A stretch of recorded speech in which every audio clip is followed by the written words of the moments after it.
Un petit bidon, mon pépère. Christopher Froome à pied. Mais quelle image du tour. On n'a jamais vu ça. Aïe aïe aïe, attention Philippe, faut le faire rappeler. Allez mon grand, t'es grand aujourd'hui, t'es grand. Chapeau. Bonjour à toutes et à tous et bienvenue dans Chasse Patate, le podcast qui décrypte l'actualité cycliste. Eh bien, avec cette avec cette saison 2020 complètement remodelée à cause du coronavirus, il y a pour la première fois, ou en tout cas pour la première fois depuis les années 80 il me semble, deux grands tours qui se courent en même temps avec la Vuelta, le Tour d'Espagne qui va s'élancer ce mardi, du Pays Basque, et le Tour d'Italie qui est toujours en cours, qui va se terminer à la fin de la semaine dimanche à Milan. On va donc évoquer ces deux courses aujourd'hui lors de ce podcast en présentant la Vuelta, le parcours, les favoris, les coureurs à suivre. On va revenir sur les deux premières semaines du Tour d'Italie, mais aussi évoquer le Tour des Flandres qui a eu lieu ce dimanche, avec la victoire de Mathieu Van Der Poel lors d'un magnifique duel de crossmen face à Wout van Aert. Et pour m'accompagner aujourd'hui, je suis avec trois de nos acolytes du groupe Ezo. On commence avec Anselme. Salut Anselme. Salut tout le monde, ravi d'être là encore une fois pour débattre avec vous. On est avec Brice qui est de retour. Salut Brice. Bonjour à tous. Et pour finir, on est avec Geoffrey. Salut Geoffrey. Salut, bonsoir à tous. Pas trop déçu de ne pas avoir pu aller sur les pavés flandriens? Non, parce que sinon je serais encore en train de courir à poil dans les champs en chantant la gloire de Mathieu Van Der Poel. Faut savoir se canaliser, c'est pas mal. Maintenant vous savez tout, attention au départ, chasse patate, c'est parti.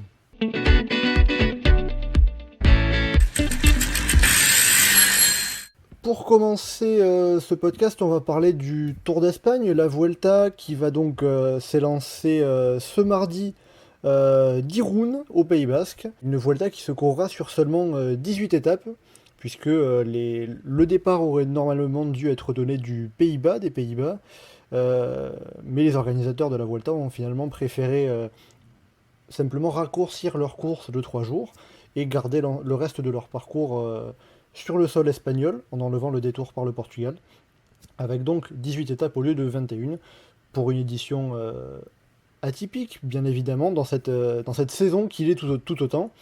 Pour commencer, justement, parlons tout simplement de ce parcours. Une question toute simple, est-ce que c'est un parcours typique de la Vuelta, ou est-ce que c'est un parcours qui peut être un peu plus intéressant que d'habitude?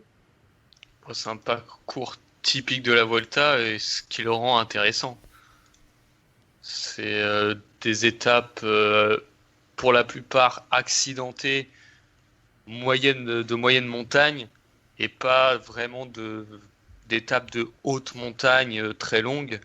C'est généralement des courses de côte où il n'y a pas vraiment d'enchaînement de cols avec très peu de vallées entre.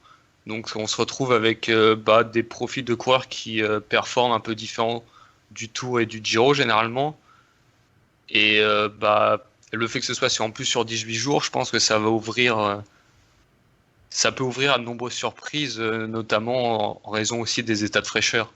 Donc je pense que c'est un parcours, le parcours m'inspire beaucoup, et je pense qu'on peut avoir de très belles étapes. Moi je vais dans le sens d'Anselme par rapport à la Vuelta. Je ne suis pas très objectif parce que la Vuelta c'est un des grands tours qui me passionne le plus par rapport au parcours et aux scénarios qui sont proposés chaque année. Comme l'a dit Anselme, il y a un parcours de 18 étapes, donc forcément ça va changer, ça va forcément modifier un petit peu les choses. Il y a déjà trois étapes en moins, c'est 3 étapes en moins. On a un parcours qui est extrêmement vallonné, avec de belles arrivées au sommet pour les étapes de montagne. On a le retour, ou en tous les cas, on a la présence de montées mythiques. Alors, le Tourmalet, évidemment, en France, on part du principe que tout se courra. Hein. C'est ce qu'on espère, en tout cas, parce que voilà. y a des risques c'est pas un petit peu référence de à la neige, neige ou pour l'instant, au climat, on touche du etc. bois, ça devrait avoir lieu. Exactement. On part du point de vue positif que ça se déroulera. On a le Tourmalet, on a la présence de l'Angliru, la Farapona, on a un chrono qui se termine en côte. Tous ces petits artifices qui sont spécifiques à la Vuelta. Geoffrey, pour finir, ton avis, ton point de vue sur ce parcours de la Vuelta 2020? Bah, comme mes camarades, je trouve que c'est un parcours qui est très typique de la Vuelta, mais contrairement, je suis en général moins intéressé par la Vuelta. C'est un grand tour qui m'a jamais vraiment séduit, mais on va dire son parcours un peu caricatural parfois permet au moins d'être tranquille et de le rendre facile à suivre, parce que si on veut regarder 15 minutes par jour, bah on regarde les 15 dernières, on a vu tout ce qu'il y avait à voir, et il n'y a pas besoin de faire un résumé, c'est toujours ça qui est bon à prendre. On prend l'antenne au pied de la dernière bosse, et on est tranquille, on voit tout ce qui a à se passer, Ouais, c'est sévère, hein. et ce sera encore Ouais. castané. C'est un petit peu Ah, ce qu'on peut il y a eu- retrouver avec des schémas typiques de course de côte, même si on a eu des étapes très intéressantes, comme Fuentede en 2012 avec Contador, les Ah ouais. Bordures en 2016 avec Quintana, même si voilà, en effet, la Vuelta a un petit peu cette spécificité de proposer beaucoup d'arrivées au sommet. On surnomme un petit peu la Vuelta le course cycliste internationale des courses de côte. Voilà, les réduire à juste des courses de côte, c'est un peu caricatural, mais effectivement, il y a aussi ce côté-là qui, sur des étapes un petit peu plates, c'est vrai qu'on met les 10-15 derniers kilomètres et on a le résumé de l'étape. Mais sur les étapes de montagne, c'est plus ouvert. À présent, passons aux favoris. Anselme, ton favori pour cette Vuelta, ce serait qui? Bah, moi, j'ai envie de croire en Thibaut Pinot. C'est la Vuelta, c'est pour l'instant, je touche du bois, le seul grand tour qu'il n'a pas quitté de manière terrible alors qu'il était en lice pour jouer le podium. Pinot, je pense qu'il sera revanchard du Tour de France, qui pour lui n'a jamais vraiment commencé puisque perturbé dès la première étape par une chute. Je le sens bien. C'est des montées qui peuvent lui convenir. Le chrono, je pense qu'il peut limiter la casse dessus, voire très bien performer. Donc, pour moi, c'est de par son pédigré et le reste de la saison, il aura une motivation énorme. Et je pense qu'il aura très bien préparé cette Vuelta. Et son duo avec David Gaudu peut faire très très mal sur les pentes espagnoles et après tout françaises, puisqu'il a déjà gagné au Tourmalet. Geoffrey, pour toi, quel serait ton favori pour cette Vuelta? Je suis un peu dans la problématique qu'il y a pour donner un favori en général sur le Tour de Lombardie. On est très tard dans la saison, là encore plus tard que d'habitude, mais tard dans la saison raccourcie. Et je me base un peu sur le pédigré des coureurs présents plus que sur un réel état de forme qu'il est difficile d'exprimer. Mais j'aurais envie de dire Primoz Roglic, qui est tenant du titre, qui a gagné Liège-Bastogne-Liège, même si ça commence à dater un petit peu maintenant, qui va sûrement être revanchard du Tour, qui a une belle équipe autour de lui, Georges Bennett, Robert Racing, Tom Dumoulin, peut-être même Tom Dumoulin, pourquoi pas. C'est compliqué, mais quitte à lister les favoris, le team Jumbo-Visma m'a l'air le mieux armé, mais enfin bon, ils étaient les mieux armés sur le Tour, et on avait clairement suffi. De la même manière, Castana est la mieux armée sur le Giro. Au départ, en tout cas. C'est vrai que justement, le Jumbo-Visma arrive à nouveau avec une équipe assez solide, avec de nouveau le trio Roglic, Dumoulin, Bennett, accompagné par Robert Racing, Sepp Kuss, Lennart Hofstede, et on finit avec Paul Martens et Jonas Vingegaard. Donc, encore du solide, du lourd. La question, ça sera peut-être de savoir qui est le leader au sein de l'équipe néerlandaise. Est-ce que Roglic va défendre son titre ou est-ce que Dumoulin aura sa chance pour la première fois sous son nouveau maillot jaune? Brice, pour finir, quel coureur verrais-tu remporter cette Vuelta 2020? Alors, remporter ou tout du moins un podium, c'est le jeune coureur Henrik Mas. J'en démords pas. Je reste attaché à certains coureurs et lui en fait partie. Tu y crois visiblement. Ouais, moi j'y crois beaucoup parce que déjà d'une, il l'a déjà fait. Et de deux, vu qu'il est absolument pas, comment on va dire, vu qu'il assure jamais le show, il est très discret, donc on oublie toujours de le citer. Et moi, je reste persuadé que c'est un coureur qui a d'énormes capacités. Et il est venu aller à Movistar pour ça. Et donc, à un moment donné, il va falloir que ça fonctionne. Et je crois beaucoup en son équipe Movistar, passer les questions de stratégie bizarre, etc. Je pense qu'on sera plus forcément dans ce mode-là et dans ce fonctionnement-là. Et on sait très bien que l'équipe Movistar, de manière générale, réussit très bien sur la Vuelta. L'année dernière, c'est un exemple. Il y aura le trio, encore une fois, Enric Mas, Marc Soler et Alejandro Valverde. Il y a de fortes chances qu'on court pour Enric Mas, avoir le positionnement de Valverde qui est toujours un petit peu particulier dans cette équipe Movistar. Mais voilà, avec un Marc Soler très solide en montagne, je pense que ça peut donner quelque chose de beau. Et on a parlé de la Jumbo-Visma juste avant. J'espère que la Jumbo-Visma, en tous les cas, on espère que des coureurs et des équipes sur la Vuelta tenteront de désorganiser un petit peu le train de la Jumbo. Parce que si on assiste à des trains de la Jumbo sur les étapes de montagne du Tour d'Espagne, effectivement, ça peut être tout bon pour les deux leaders, que ce soit Primoz Roglic ou Tom Dumoulin au finish. Justement, pour toi, Brice, qui pourrait vraiment arriver à contrer ce gros train, ce mastodonte Jumbo-Visma? Moi, je retirais 4 équipes. Évidemment, Jumbo-Visma en priorité. L'équipe Ineos, c'est pas moche du tout. L'équipe Movistar, on vient d'en parler, est un peu moins clinquante, mais l'équipe UAE, elle peut avoir des arguments. Alors attention, c'est des arguments pas forcément pour rivaliser, mais pour essayer d'enrayer la machine. Est-ce qu'ils le feront? Est-ce qu'ils auront les moyens de le faire et l'envie de le faire? Ça, c'est une autre question.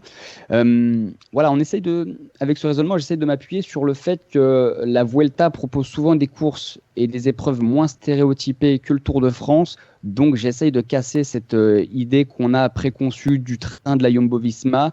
Voilà, j'essaye de me dire peut-être naïvement, peut-être que je rêve, mais que la Vuelta, de par son folklore, son parcours et de son histoire récente, eh bien, on va pas avoir ces schémas classiques et stéréotypés du Tour de France.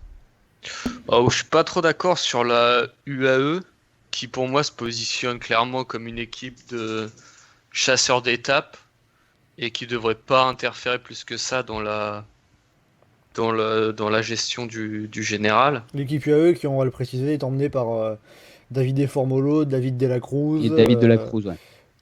Pour moi, je suis assez d'accord sur le fait qu'il y ait 4 équipes, Ineos, Jumbo, Movistar. Pour moi, la 4e, je n'en démordrai pas, ce serait plutôt la Groupama FDJ.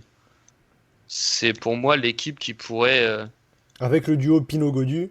Ouais, voilà, la Groupama FDJ, on parle du duo David Gaudu, Thibaut Pinot. Sur le papier, en montagne, c'est quasiment tout. Il y a Bruno Armirail. Non, mais je suis d'accord que sur le papier, derrière les deux têtes d'affiche, il y a un gouffre. Mais je suis désolé, mais Pinot Gaudu au top, ça dynamite. Clairement. Et on se retrouve à des matchs avec 2 coureurs par équipe max. Donc, pour moi, la FDJ est pas forcément dès le début d'étape, évidemment.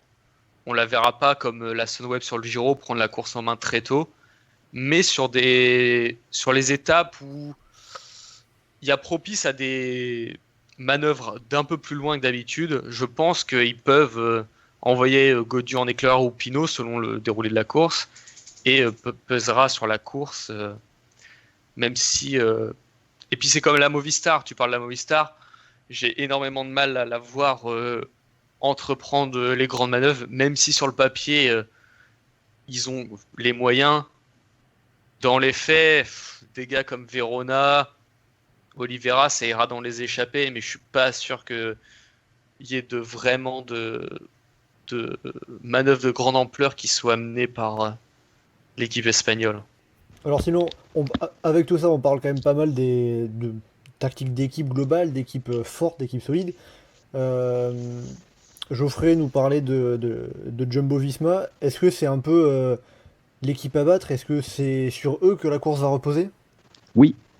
Clairement, ouais. J'ai eu peur avec Anselme, juste, je le dis pour nos auditeurs, parce que vous avez pas la caméra, mais Anselme qui dit oui et qui me fait un nom de la tête. Non, mais parce que c'est un complot. Non, mais c'est après leur Tour de France, c'est une évidence qu'ils Exactement. vont prendre. Et puis, sachant que l'autre grosse équipe sur le papier du Tour, c'était Ineos, et sur cette Vuelta, ils arrivent avec une équipe solide sur le papier, mais pareil, derrière, il y a beaucoup d'incertitudes, notamment avec Chris Froome, où on ne sait pas du tout quel niveau il va avoir. Donc, Jumbo, c'est encore une fois l'épouvantail. Et est-ce que les autres voudront tout faire pour le battre ? Est-ce qu'ils tenteront un peu un coup à la Pogacar de se dire sur une des dernières étapes, on peut prendre le maillot ? Je sais pas, mais la course, ils devront la prendre en main à un moment ou l'autre. Chris Froome, ce serait très intéressant, et peut-être que ça se déroulera, mais on ne sait pas. Ce serait très intéressant de voir un Chris Froome sur un grand tour courir libéré. Courir, pas pour le classement général, évidemment pour aider son leader Carapaz, mais également être en électron libre pour dynamiter la course ou lancer des grandes manœuvres de loin. En fait, le voir s'éclater un petit peu, et quand on sait, quand on connaît, il n'y en a pas eu énormément, mais quand Chris Froome part de loin, quand il y a de la stratégie avec des manœuvres qui partent de loin, Chris Froome est toujours intéressant dans ces situations-là. Donc ça pourrait être sympa de le voir, le Britannique, jouer l'attaque plutôt qu'une placette au général, voire même le maillot rouge. Tout dépendra de sa forme, ou alors de jouer l'équipier modèle pour Richard Carapaz. Mais c'est vrai que ce côté un petit peu liberté laissée aux Britanniques, ça pourrait être intéressant, si ça se passe évidemment. Tu penses qu'il peut avoir les jambes pour faire quelque chose sur cette Vuelta, Christopher Froome ? Ouais, oui, s'il y a des grandes manœuvres. Exactement, c'est une grande inconnue. Là, effectivement, personne n'a de réponse à cette question. Est-ce que le staff en a ? On ne sait pas. Est-ce que Chris Froome lui-même, sur la durée de 3 semaines d'un grand tour, il le sait ? Voilà, on fait un petit peu des hypothèses, on parle de ce qu'on aimerait. Après, dans la réalité, ce sera sans doute tout autre.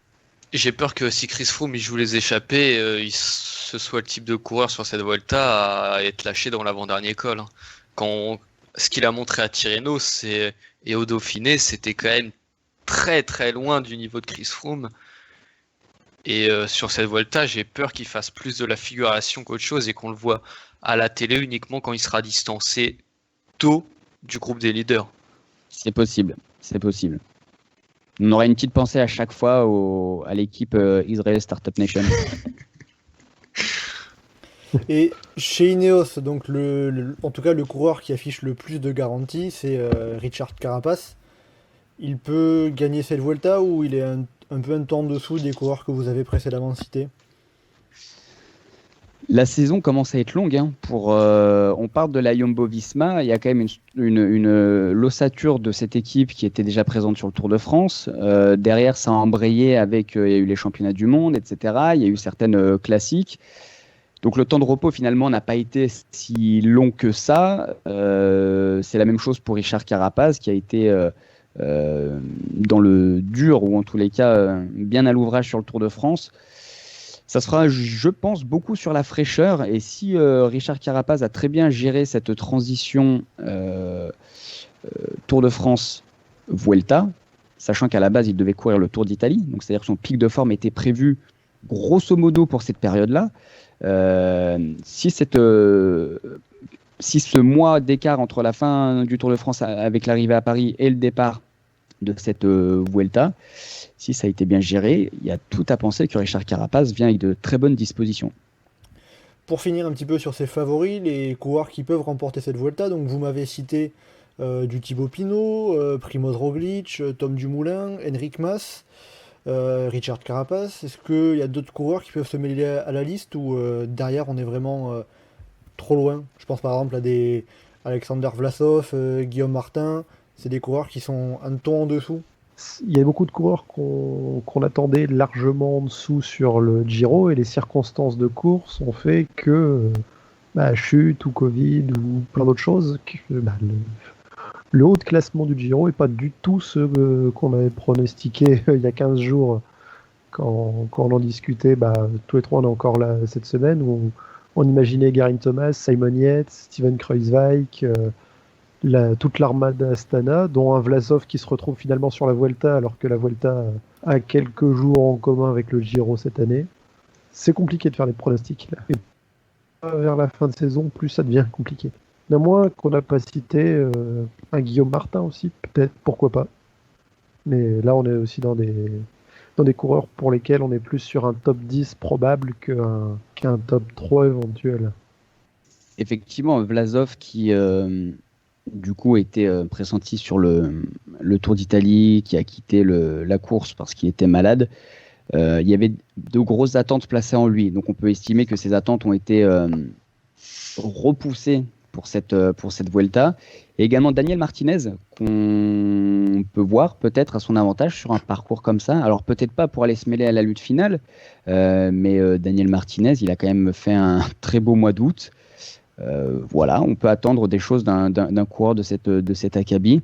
Après, Mitchelton Scott se présente sans les frères Yates, et ce qui est plutôt intéressant à remarquer. Et du coup, eh bien, on a Mikel Nieve et on a Esteban Chavez. Alors Esteban Chavez, souvent on en parle dans les podcasts Chasse Patate, son année 2016, et puis depuis, bzoup. Donc on attend toujours, on a espéré en 2020, et puis finalement, ah oui, et puis non. Donc est-ce que cette année, sur le Tour d'Espagne, on va pouvoir le voir à son avantage ? Voilà, on va voir. Alors là, après, effectivement, on a baissé un petit peu de niveau. On n'est plus forcément sur les top podiums ou possibles vainqueurs. On est dans les outsiders qui pourraient peut-être intégrer un top 10, un top 5. Mais voilà, c'est des coureurs, leur nom, on les connaît. Ils ont déjà prouvé des choses. Daniel Martin aussi, par exemple, qui est présent. Voilà, qu'est-ce que tout ça va donner ? C'est vrai qu'il y a le poids des années pour certains. Donc... il y a quand même des coureurs intéressants. Il y a une start list qui est quand même très intéressante et ça peut donner de belles choses à voir. Encore une fois, si la saison, ce qu'on arrive à la fin, comme on le disait, et même si elle a été très condensée, très courte, ça n'a pas été simple du tout au long de l'année pour les coureurs d'encaisser ça. Donc en tout cas, si on doit peut-être faire une conclusion, c'est que il y a un petit nombre de coureurs qui peuvent viser la victoire finale, mais pour le top 10, pour compléter le top 10, ça semble assez ouvert. Est-ce que Anselme, tu es du même avis ? Ouais, bah moi je suis du même avis, mais en plus, avec du coup le regard du Giro, sur le Giro c'est pareil, on avait des certitudes pour la victoire et après le top 10, et on se rend compte que déjà sur chute, sur maladie, on perd des favoris, et on se rend compte avec une course hyper ouverte, et sur cette Vuelta, hormis la Jumbo, il n'y a pas d'équipe monstrueuse, hormis la Movistar, chez Abris, et donc, je pense qu'en fait, on a des certitudes pour l'instant, mais il faut quand même rester ouvert sur le fait que la course après, c'est tout le temps, il y a tout le temps une part d'aléatoire. Passons à présent aux coureurs qui peuvent faire quelque chose, qui peuvent être bien en vue sur cette Vuelta sans viser forcément le classement général. On va commencer par les sprinters, les sprinters. J'en vois deux. Sam Bennett d'un côté, Pascal Ackermann de l'autre. Est-ce qu'on devrait résumer les sprints de cette Vuelta à ces deux coureurs ? Brice, tu m'as pas l'air d'accord, dis-moi tout. Au premier abord, quand on regarde la start list, évidemment, c'est les deux qui ressortent. Pascal Ackermann, Sam Bennett, c'est du lourd, hein. C'est vraiment du lourd. Moi, j'en vois deux autres très prometteurs et qui ont une belle carte à jouer. C'est l'Italien Moschetti de la Trek Segafredo, qui avait commencé la saison, là vraiment la saison... on va dire calendaire. En janvier, février. Exactement. Il avait démarré sur les chapeaux de roue. Il a eu une très grave blessure qui l'a bien handicapé. Là, il revient sur un grand tour. Moschetti, il a montré de très bonnes dispositions. Et petit à petit, il se faisait cette place dans le haut du gratin mondial, donc à confirmer. Et il y a un autre jeune sprinter qui fait partie un petit peu de la génération Jacobsen, etc. C'est Philipsen. Lui aussi, jeune coureur, et en fait, je résumerai les sprinters principalement à ces quatre-là. Donc, on a deux mastodontes, mais ces deux petits roublards qui ont déjà bien gagné, qui montrent que dans les années qui viennent, ça peut être la relève du sprint mondial. Donc voilà, je pense qu'il faut avoir un œil attentif sur Jasper Philipsen et Moschetti Matteo de son prénom. Jasper Philipsen qui a d'ailleurs battu Pascal Ackermann il y a un peu moins d'un mois sur la première étape du Bing Bang Tour. Anselme.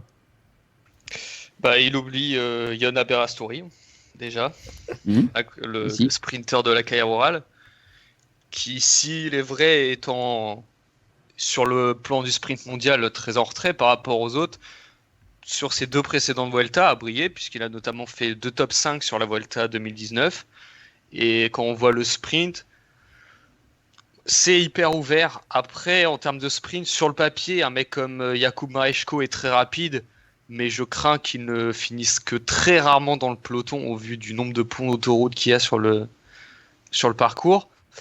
Côté français, on a Lorenzo Manzin, qui... la Vuelta, c'est le grand tour un peu pauvre. C'est le parent pauvre en termes de sprint. C'est l'occasion pour lui on va dire, d'avoir sa chance dans le sprint. C'est pas forcément un coureur hyper prolifique et très rapide. Mais je pense que là, c'est l'occasion pour lui de se mêler. Sachant qu'il a déjà fait 2e, lui aussi, à Madrid, en 2017, derrière Matteo Trentin.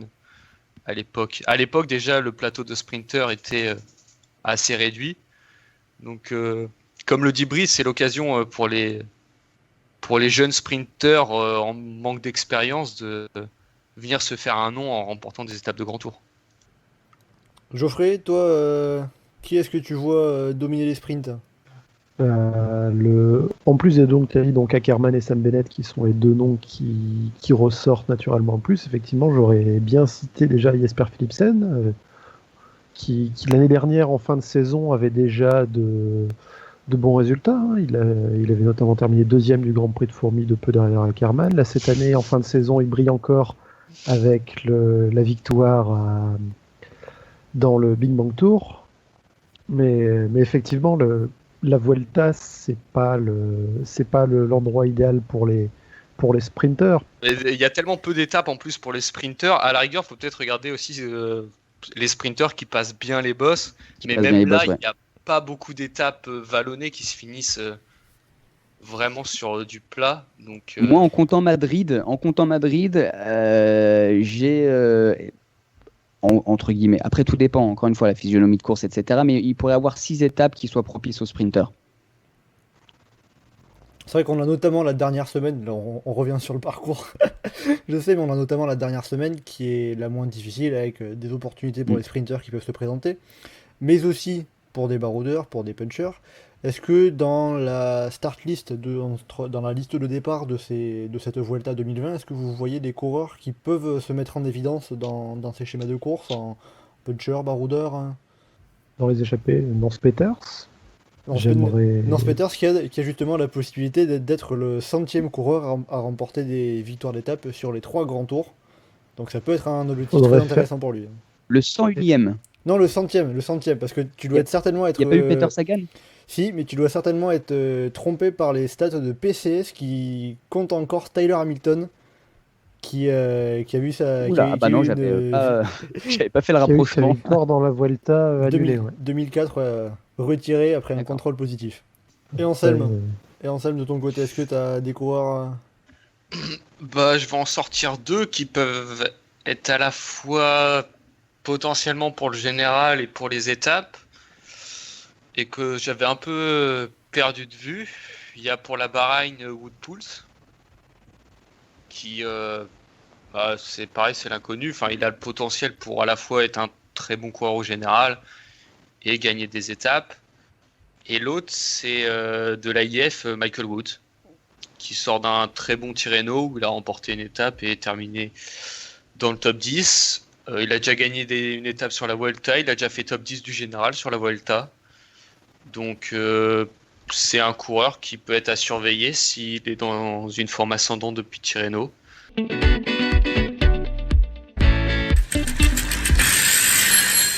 On va passer à présent au Tour d'Italie. On est aux 2/3 de la course italienne, de la course rose, avec un coureur qu'on n'attendait peut-être pas forcément avec le maillot rose lors de la 2e journée de repos, le Portugais João Almeida de la Deceuninck Quick-Step, qui devance au classement général 2 coureurs de Sunweb, Wilco Kelderman et Jay Hindley.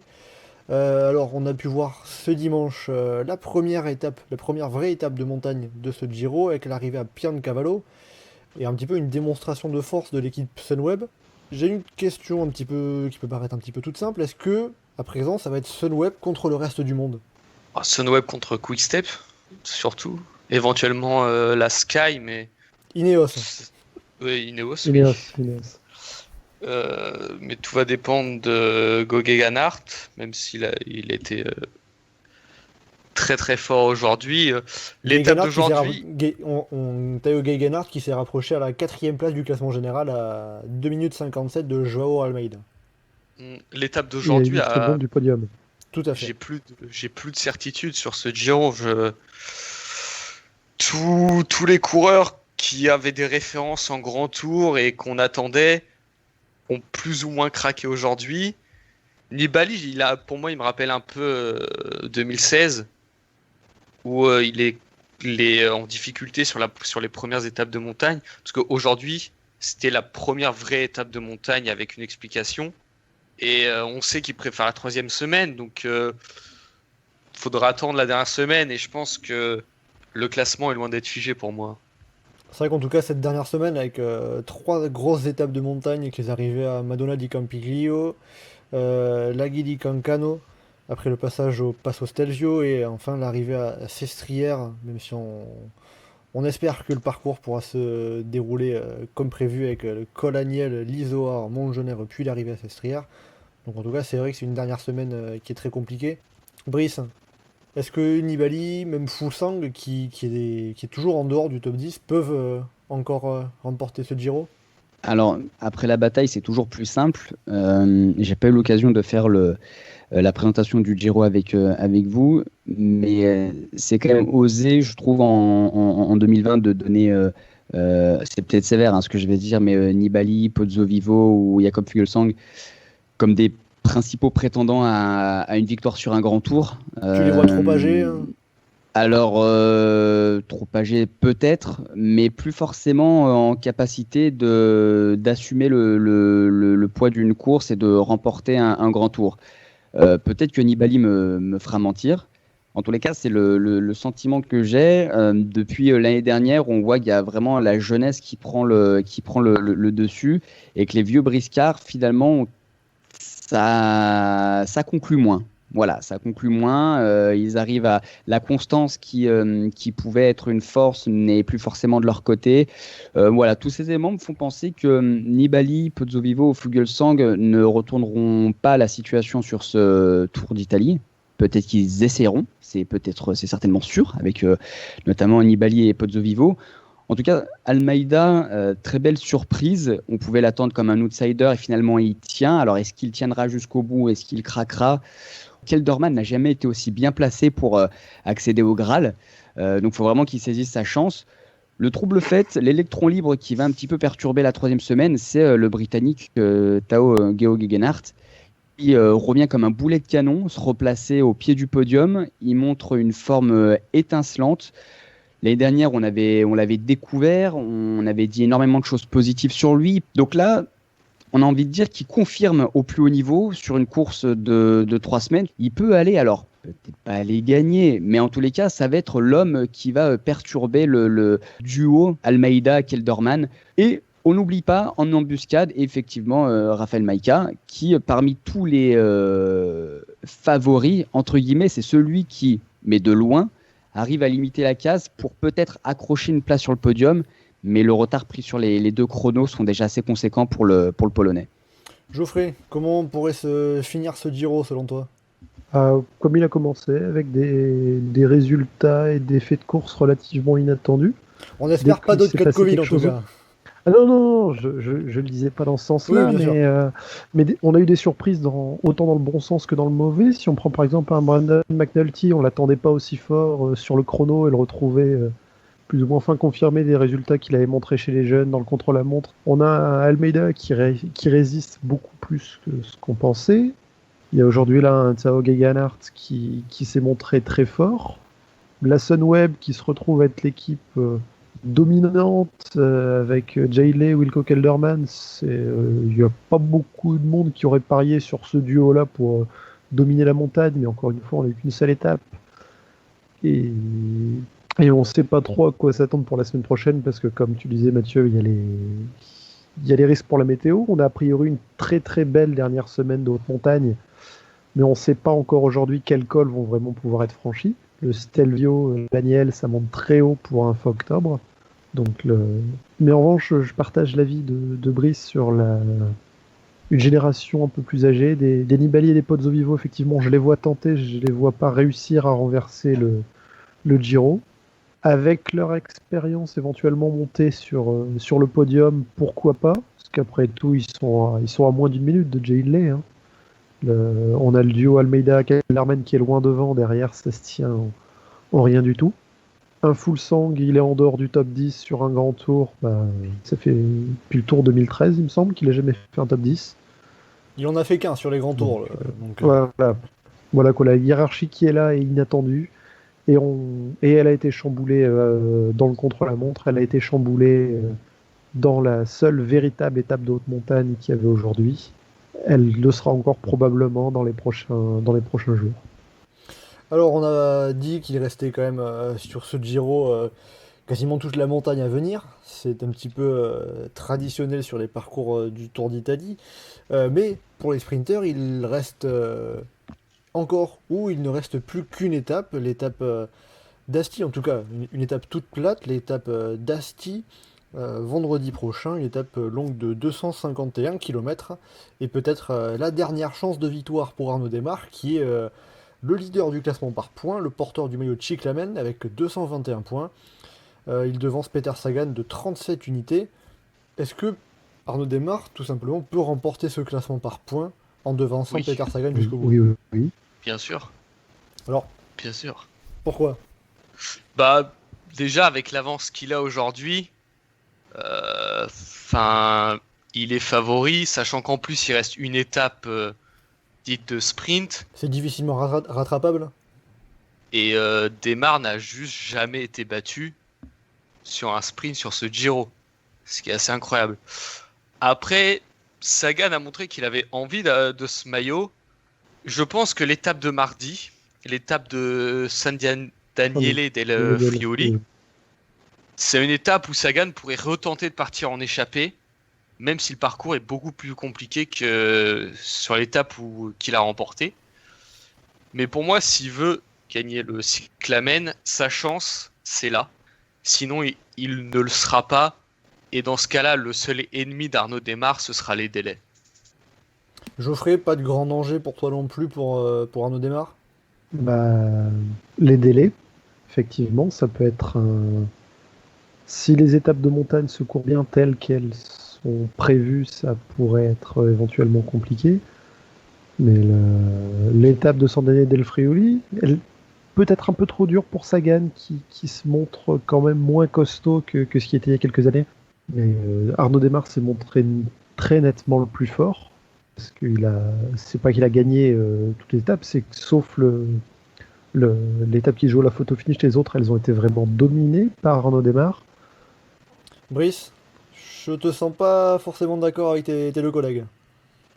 Non, je ne donnerai pas Arnaud Démare vainqueur aussi facilement. Pour plusieurs raisons. Effectivement, il y a la haute montagne. En face, c'est Peter Sagan. Le nombre de points n'est pas si conséquent. Et le sprint de vendredi prochain interviendra après moult cols grimpés. Et donc l'état de forme à ce moment-là ne ressemble pas du tout à celui des 2 premières semaines ou des 10 premiers jours du Tour d'Italie. Donc tous ces éléments font penser que Arnaud Démare a été le meilleur sur les sprints, sur les emballages finaux. En 3e semaine, on rentre dans une autre configuration du Giro. Et en face, voilà, encore une fois, Peter Sagan, le nombre de points, eh bien, les cartes sont redistribuées. Donc, effectivement, il est le plus fort sur les sprints. Il a le maillot, il a la confiance. Donc, il est en très bonne posture pour l'emporter.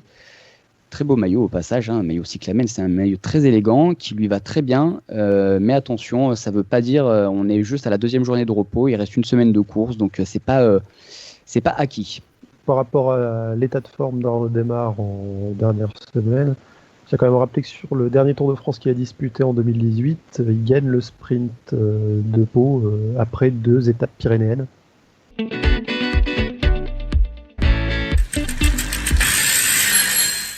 À présent, on va conclure ce podcast par le Tour des Flandres qui a eu lieu ce dimanche avec donc la victoire de Mathieu Van Der Poel devant Wout van Aert et Alexander Kristoff qui complète le podium 8 secondes derrière le duo de crossmen. Petite question tout simple, qu'est-ce que vous avez pensé de cette course ? Excellente. Comme toujours. On y reviendra après, l'incident avec la chute d'Alaphilippe qui a un petit peu transformé la situation, le duel qui tourne, enfin la situation qui tourne vite dans un duel entre Mathieu Van Der Poel et Wout van Aert qui rappelle un peu l'époque de leur grand duel, c'est-à-dire pas sur les toutes dernières saisons en cyclocross, mais ce qui remontait avant avec ces deux coureurs qui sont très nettement au-dessus du lot et qui, dans les cyclocross, pour ceux qui le suivent à cette époque-là, après un tour, il y avait les deux qui étaient devant et il se passait plus rien à part un bon gros bourrinage des familles entre les deux pour voir si un réussissait à faire craquer l'autre, ce qui ne se passait jamais avant un beau duel dans les toutes dernières minutes entre les deux et quel sprint il y a eu ici entre les deux coureurs. C'est un peu un Tour des Flandres sauce cyclocross qu'on a vu pour toi ? Ah on peut même rappeler dans ce cas-là qu'Alaphilippe était un brillant cyclocrossman dans les catégories de jeunes. Mais on a ces deux monstres du cyclocross, Mathieu Van Der Poel et Wout van Aert, qui se laissaient présumer comme deux monstres du cyclisme et qui sont en train de le confirmer là, de la plus belle des manières. Est-ce que les adversaires de Van Der Poel et Van Aert avaient la possibilité de faire quelque chose ou c'était juste peine perdue ? Ils sont très clairement au-dessus. Ils sont très clairement au-dessus, il n'y a pas eu photo. Ils sont partis donc au départ à 3, puis ensuite à 2, on y reviendra. Jamais les favoris ou outsiders à l'arrière n'ont su s'organiser ou n'ont pu revenir. Il n'y avait rien à faire. Il y avait rien à faire. Ils ont assumé leur statut. Alors, vous avez tous un petit peu parlé de l'un de ces principaux événements de ce Tour des Flandres, c'est-à-dire la chute malheureuse de Julian Alaphilippe alors qu'il avait réussi à suivre Mathieu Van Der Poel et Wout van Aert dans le final, le français champion du monde qui découvrait le Tour des Flandres et qui a percuté une moto. Est-ce que c'est la faute de motard qui était quasiment garé sur le bord de la route? Est-ce que c'est la faute de Julian Alaphilippe qui avait l'air un petit peu concentré à son oreillette? Ou est-ce que simplement c'est la faute à pas de chance? C'est un mélange de tout ça un petit peu. Bah ouais, parce que niveau timing, c'est pas de chance, quoi. Mais... On est sur une route qui est quand même relativement étroite. On est sur une route qui tournicote un peu à droite à gauche. Donc la moto qui doit serrer sur le côté, la moto ralentit quand même très tranquillement. C'est-à-dire c'est pas un coup de frein brusque et le coureur qui se retrouve à la prendre. On a les coureurs qui cherchent à prendre l'aspiration de tout ce qu'ils trouvent sur la route. Et Van Aert du coup voit les motos qui freinent, il a le temps de se mettre un petit peu sur le côté. Mathieu Van Der Poel est un peu plus surpris, Julian Alaphilippe l'est encore plus, mais Julian Alaphilippe qui est en train de discuter à l'oreillette et qui regardait pas devant lui, ça amplifie l'impact qu'il n'a pas le temps de voir venir. Il met même pas un coup de frein, il se rend compte qu'il tombe quand il est déjà en train de tomber et c'est trop tard pour réagir sur quoi que ce soit, mais pour moi il y a quand même une bonne partie de la faute, même si pas tout, qui est imputé à Julian Alaphilippe, parce que c'est pas un endroit où il y a de raison de discuter avec son directeur sportif à l'oreillette. Le parcours le final du Tour des Flandres, c'est des routes qui sont empruntées par toutes les courses flandriennes, tous les ans, depuis des années. C'est un endroit où il y a chaque recoin, chaque centimètre carré qui est connu des suiveurs, des directeurs sportifs, encore plus de Tom Stels et Wilfried Peters qui avaient dans la voiture de Koenig Quickstep, de Elegant Quickstep aujourd'hui. Mais justement, est-ce que le fait que Julien Alaphilippe découvrait... Il n'a pas à discuter à ce moment-là. Oui, mais il n'a pas à discuter à ce moment-là. S'il veut dire quelque chose à son oreillette, ça peut être le boulot du directeur sportif de lui dire d'aller au concret, donner juste les éléments, mais pour moi, il n'a pas à discuter avec ces directeurs sportifs-là. On a les 3 coureurs qui sont de loin les plus forts à l'avant. Alaphilippe qui, en personne, a fait sauter tout le monde dans le Koppenberg, qui est revenu après avec les autres quand le trio est reparti ensemble. On est sur un petit chemin qui est tortueux, il peut se passer tout et n'importe quoi. Les petites routes de campagne dans les Flandres avec les plaques de béton par endroits qui sont très piégeuses, c'est quelque chose qu'on sait, même, je veux dire, tu dis, il a jamais fait le Tour des Flandres, mais moi non plus, j'ai jamais fait le Tour des Flandres, mais je reconnais que c'est absolument pas un endroit dans lequel on doit être en train de pas regarder devant soi et de discuter avec son directeur sportif, alors qu'il y a des endroits où on a une route qui est hyper large. Il n'a pas à parler avec son directeur sportif à ce moment-là, c'est les 3 qui sont plus forts, de toute façon, il n'y a même plus de stratégie à prévoir. Ils sont 3 à être sortis à la pédale, il reste plus que des montées pavées, bah, ils vont bourriner dedans et ils vont s'attaquer après sur le plat vers la ligne d'arrivée à Oudenaarde. Il n'y avait plus d'autres vraiment points à faire. Brice ? Oui, je trouve que tenir les propos alors qu'on est suiveur et d'autant plus de Julien Alaphilippe, ça fait un peu prétentieux de dire il ne devait pas à ce moment-là discuter. On n'est pas dans la tête des coureurs, donc je pense qu'il ne faut pas être aussi catégorique parce qu'on n'est pas dans la tête des coureurs. Les oreillettes font partie, qu'on le veuille ou non, complètement intégrante de la panoplie du coureur cycliste en course. Donc il a le droit de l'utiliser quand il veut, où il veut. Alors peut-être qu'il en abuse, qu'ils en abusent, on va utiliser le pluriel. Mais ça, c'est le jeu, c'est dispo, il l'utilise, donc les coureurs cyclistes l'utilisent et travaillent avec et développent leur course avec. Peut-être que Julien Alaphilippe était extrêmement nerveux à ce moment-là de la course. D'ailleurs, on voit que depuis son titre de champion du monde, Alaphilippe en course fait des choses qu'on n'avait jamais vues auparavant, donc peut-être que depuis quelques semaines il y a aussi des choses qui se chamboulent, donc dire il doit pas utiliser son oreillette à ce moment-là, non, on peut pas dire ça. Alors peut-être dire que c'est pas le moment le plus propice ou à un autre moment, oui, on pourra toujours réécrire l'histoire, on pourra toujours pester contre la moto, les coureurs, et ça se fait partout, on prend le sillage d'une moto, on s'écarte au dernier moment, et Julien Alaphilippe qui peut-être n'a pas ses yeux là où il faut, il a peut-être la main juste avant qui est sur le micro de son oreillette, bref, peut-être qu'un tas de circonstances qu'on met au bout à bout font qu'il ne peut pas éviter la moto. Il la frappe de plein fouet sur son épaule. Heureusement qu'il s'en sort, le plus important, c'est heureusement qu'il s'en sort avec une blessure à la main et des écorchures sur le bras, il va se faire opérer. C'est là le plus important. En tout cas, ce qui est sûr, c'est que Julien Alaphilippe, jusque-là, faisait une très belle course. Pour sa première sur le Tour des Flandres, là, c'était... Oui, c'était parfait. C'était parfait. Une course magnifique. C'était parfait. Il décante la course. Au 45 km, 50-45 km, il restait, il décante la course, il attaque là où personne n'attaque, où les gens commencent un petit peu à se regarder, les coureurs commencent un petit peu à se regarder, il part, il s'en fout en fait. Il casse il arrive, c'est sa première sur le Tour des Flandres, il s'en fout, il n'a pas peur et il assume, et ça c'est grand, et ça donne de beaux espoirs pour la suite. Et on signalera aussi la course qui était quand même plutôt pas mal, plutôt honorable, d'un autre Français qui est pas habitué de ces terrains-là, qui a découvert le Tour des Flandres, à savoir Romain Bardet, qui a donné un bon coup de main à Oliver Nessen, Romain Bardet qui a pris au final la 25e place sur ce Tour des Flandres et pour sa dernière journée de course sous le maillot d'AG2R La Mondiale. J'ai cru que tu allais parler de Valentin Madouas. Je pensais que tu parlerais d'Anthony Turgis. Comme quoi les Français ont fait une belle course dimanche. Ouais, tout à fait. Et le 4e dans ce top 25, c'est Florian Sénéchal de Koenig Quick-Step qui a pris la 12e place.